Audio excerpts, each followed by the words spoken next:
Day 7999. I woke up to the sound of the locker room door opening. Boots treading over the puddle-ridden tiles grew closer until they stopped at my side. Another dead one.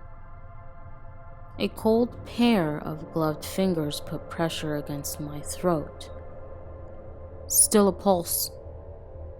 Is he conscious? A boot nudged itself sharply against my back, but I didn't have the will to move in response. I was roadkill.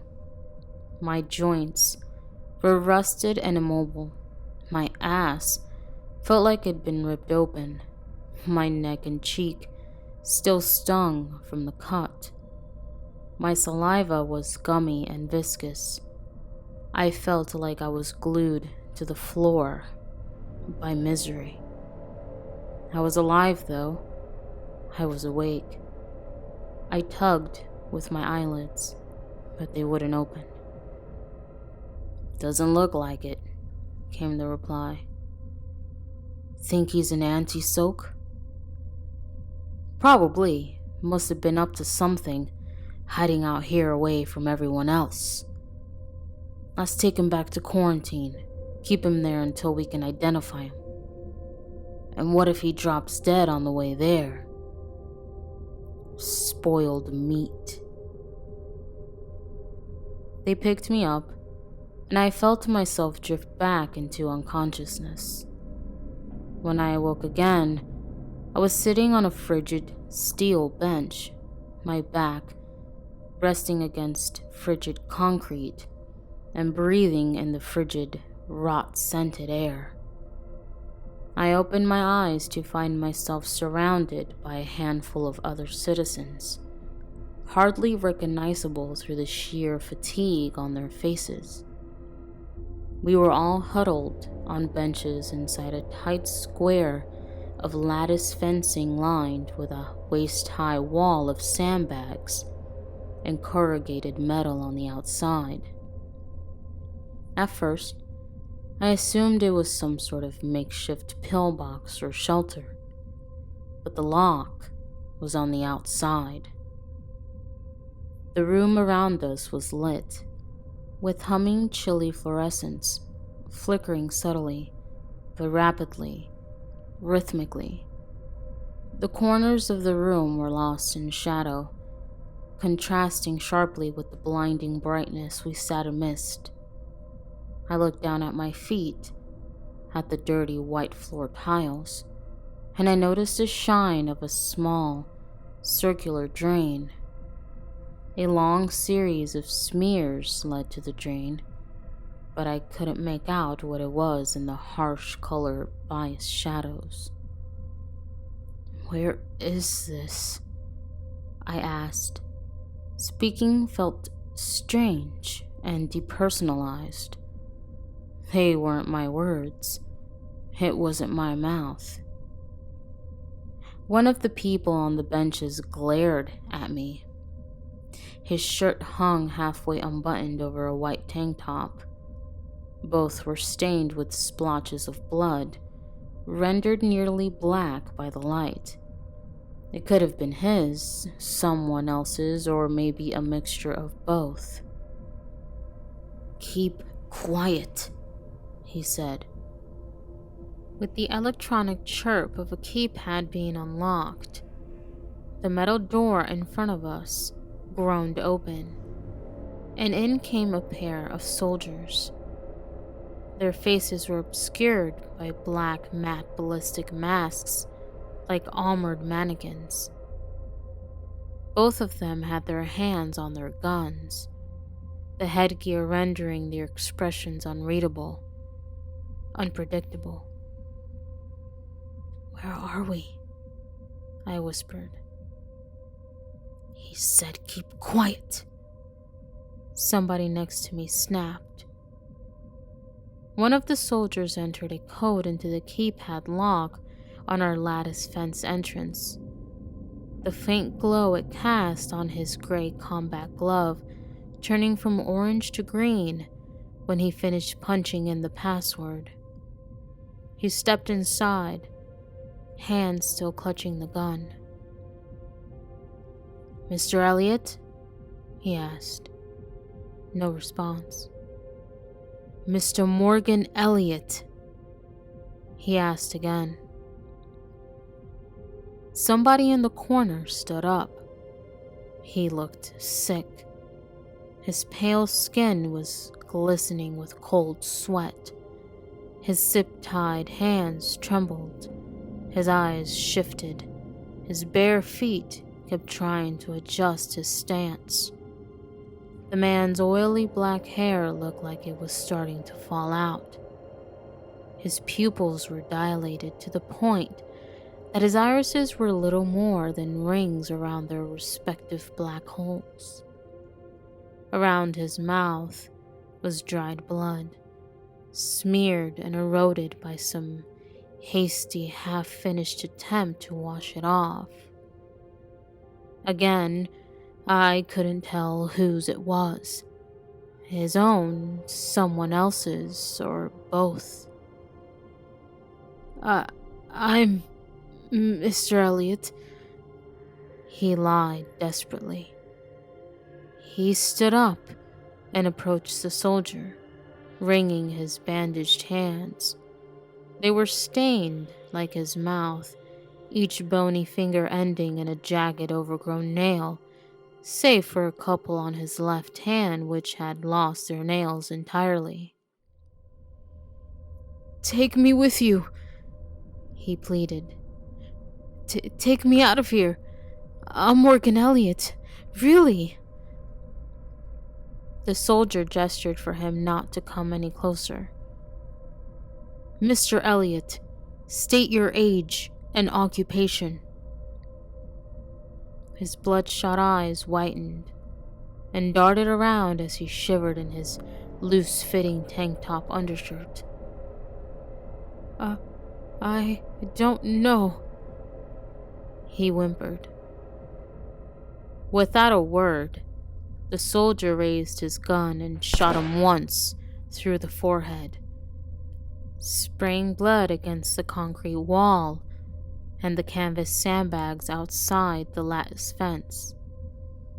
The fresh corpse buckled at the knees, then fell to the ground, its blood trickling down the drain along the same path that the existing smears did. When my hearing came back and the ringing went away, I could hear all the discreet winces and whispers coming from the others in the room, but nobody reacted openly. They looked away and said nothing. "Morgan Elliot," the soldier announced again from behind his mouthless ballistic mask. "Mr. Morgan Elliot, please stand up." I swallowed my fear of death and focused my remaining energy to my legs. "I'm Mr. Morgan Elliot, sir," I said, erratically attempting to stand. "Age 28, infrastructure engineer and inspector." I waited for a hole to appear between my eyes. The others in the room were also waiting for it, cowering in preparation for another loud flash. "Come with us," the soldier's hidden mouth ordered. His companion stepped in and dragged the body out of the cage door, while the first one kept a close eye on everyone else. When the entrance was clear, the soldier gestured for me to follow, then escorted me out both doors, locking each one behind him. I was silent. The soldiers on either side of me were silent. The dead man was silent. Not even our footsteps dared to raise their voices. We traveled through the annex's winding hallways. The walls were peppered with bullet holes and occasionally stained with blood. Some of the stains were clearly red, but others were a murky brown, green color like bog water. Everything was lit by those fluorescent backup lights, sparsely illuminating the corridors with intense, frigidly colored light, like a dark mirror of the world I knew.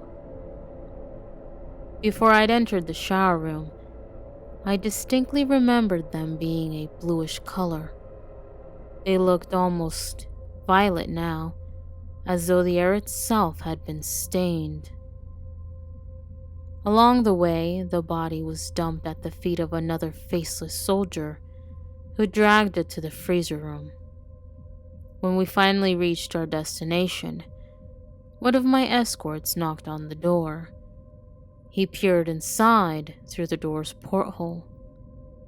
The yellow stream of light coming from within penetrated the hard shadows of the alien lighting just enough to illuminate the paranoid, sleep-deprived eyes that were hiding behind the eye holes in his mask. He turned, nodded to the other one at my side, then opened the door. We stepped into the tiny, bare room. Its furniture was arranged like an improvised war room, an assortment of leather office seats and aluminum folding chairs, encircling a long plastic table with a marked-up map of the panic room and annex spread across its top like a paper tablecloth.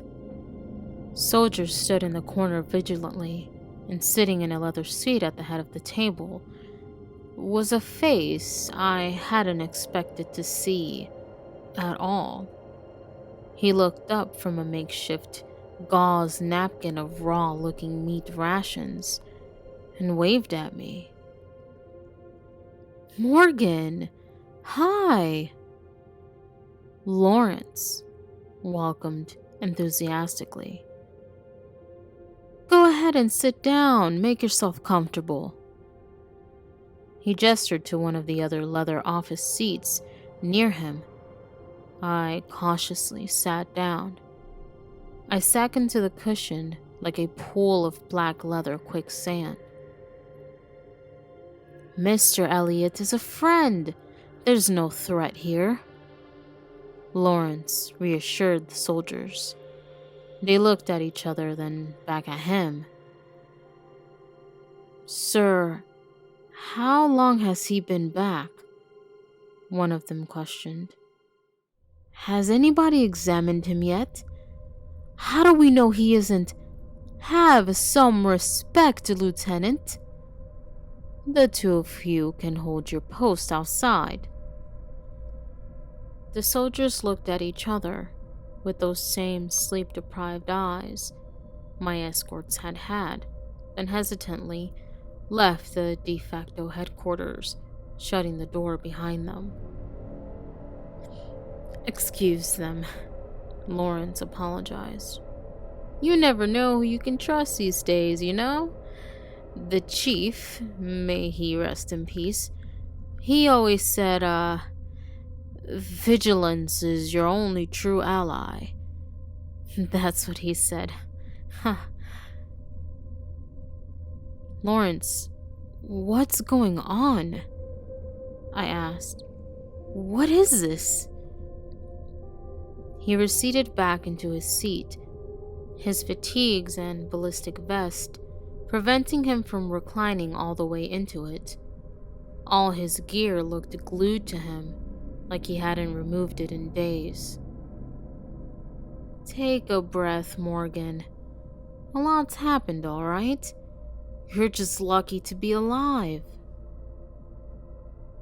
"Where was I just now?" "Morgan," he chuckled, his fist clenched against the table, but I didn't notice immediately.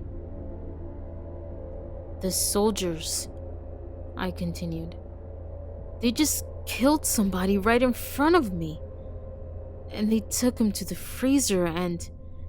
Morgan!" He snapped. He leaned over the table and clasped my shoulders in a combat gloved grip with fingers like hydraulic clamps, shutting me up and impaling my eyes with an intense, bloodshot gaze. For a moment, just a second or two, he had the distinct look of a drowning animal, desperately clawing for safety. Then it all faded into a weak smile and tired eyes. "Morgan," he repeated, laughing feverishly. He let go and reclined back into his seat. "A lot has happened. If you want to make anything of it, you have to calm down." He looked down at the chunks of red meat on the napkin and back at me. "Oh, here. You're probably starving by now, aren't you?" I was hungry. Hungrier than I should have been. I reasoned it was the tapeworm, but I was sure there was something else. Something constant, actively siphoning the energy from my body. The meat looked so filling, so warm and nutritious, even in its uncooked state, but I couldn't stomach the thought of eating it. It was that same deceptive comfort, that false, hollow hope I felt in the embrace of that eyeless creature. "If you don't mind," I said, trying my best to ignore the meat, "I'd really like to speak with the administrator." "I'm sorry, but that's not possible," he sighed. "Mr. Administrator isn't with us anymore. The whole council's gone. I'm in charge now, chain of command." "Then why are you letting this happen?" I asked. "All of this death. Aren't you going to eat?" I blinked. "What?" Nothing, he said, taking the napkin back. "What is happening to this place?" I asked. "Look, here in the Force, we've got this saying, all right?" He started. He took a piece of meat from the napkin. It stained his retined teeth redder, bleeding juices with each bite. "Whenever we see something messed up, something like, He stopped to take another piece of meat, and then another, absent-mindedly hoarding them as though he was starving to death. "Oh, like Judas's corpse, for example. Disgusting sight. Blood, guts, meat everywhere. It was all over. At times like those, we just tell ourselves." He paused again to swallow the chunk and take another. "We say spoiled meat to ourselves. Because that's all a corpse is. It's just meat. Nothing to be afraid of. When somebody dies, then it's just..." He took one last bite of the blood-red meat. The stained napkin lay empty. "Then it's just meat." He tossed the napkin into a bin. It was filled with other stained napkins. So many napkins. They'd been living off this meat for days now.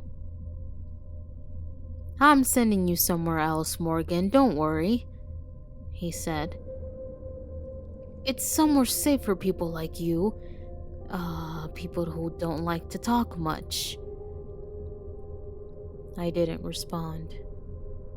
I didn't know how.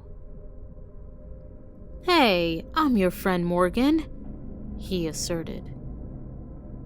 I wanted so badly to go back to that dark shower. I wanted to finish dying in peace and forget this world I'd been woken up to had ever happened. Everything was alien to me now. I'd grown up in this place with these people, and now they were all strangers to me. Not strangers. Animals. That night, the soldiers took me to a room with a sandbag lattice fence cage. Unlike the one I'd woken up in, I only had one cellmate.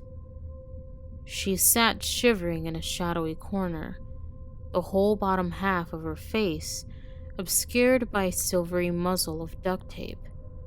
Her hands were tied together tightly with cable, leaving red marks around her wrists.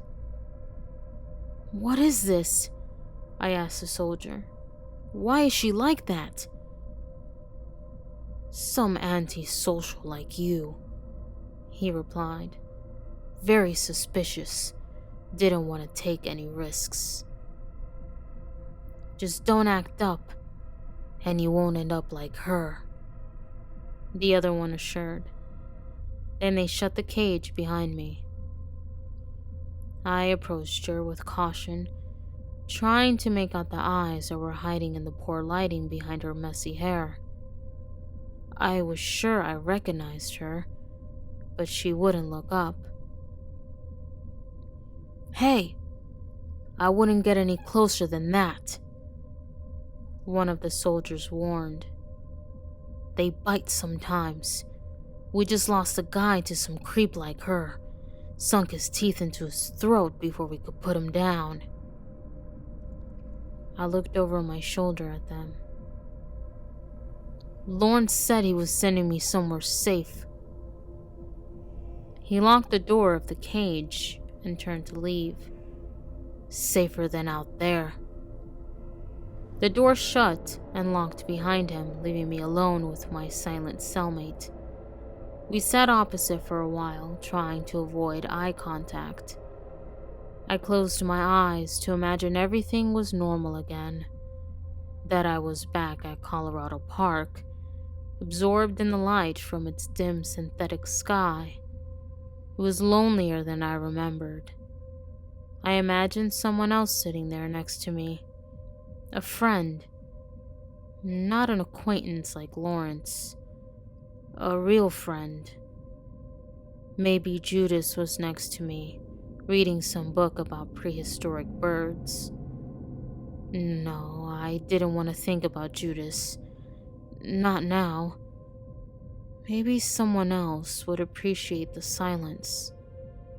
Someone like Ellie. I opened my eyes and looked up.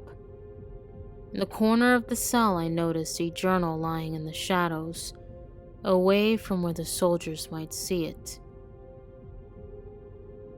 "Ellie?" I asked. She gazed back at me and nodded in response, silent behind the crude muscle. "I don't suppose you know much more than I do," I sighed. She shrugged. "And you're not dangerous like he says, are you?"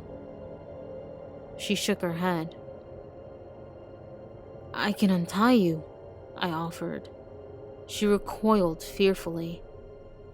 "I can always put it back. The soldiers won't find out, I promise." Ali looked at the door anxiously for a moment, then nodded. When I freed her hands, she was reluctant to take off the tape. When she finally did, she stayed in the shadows and covered her mouth with her hands, intent on keeping it hidden. "Are you okay?" Yes. You can trust me, I promised. She hesitated, but I let her take her time. When she lowered her hands, there were smears of blood around her mouth, like I'd seen on the man they shot. This time, I knew it wasn't hers. I told them, she wept. I told them I didn't want it. They put it in our mouths. They made us swallow it. But I knew what it was. What about the rations? They ate them all on the first day. So hungry for no reason. Now they're making us. She gave up trying to talk and put her face in her hands. I wanted to look away, but it didn't feel right. I didn't know what to say, so I waited there quietly until she took the book and tucked it under the back of her shirt. Eventually, we heard footsteps outside and we got scared. She asked me to help her put the tape and cable back on. As promised, I did just that. We reclined against our respective sides of the cell, waiting for something horrible to happen again. We said nothing. That night, I made up my mind. I was going to leave this place. I don't know what might be outside, whether it was better or worse than what my own people were doing to us, better or worse than the invading horrors that were driving them all to it. But whatever it was, I couldn't die having never returned to the world I came from. I wasn't going to die in this damn mountain, taped and tied up in a cell for some delusional suspicion like Ellie, just to be chopped up and served on a used gauge bandage. Of course, Ellie. I looked up from my feet and met her sleep-deprived eyes with my own. I'll take you with me, I whispered, my thoughts leaking out of my mouth. I promise. I thought my words would be reassuring or hopeful, but they had the opposite effect. She receded into the corner of the cell and squeezed her eyes shut. She was afraid. She thought I was already losing it like the guards, or like just about everyone else who was still alive in here. For the first time, I considered maybe I already was.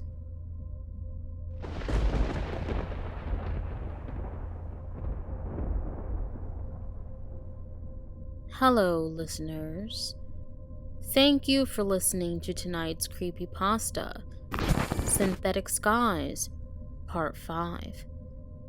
I would like to thank the original author, Pyrous Red, for allowing me to narrate this epic thriller tale. Stay tuned for the climactic conclusion, Part 6, coming up next week.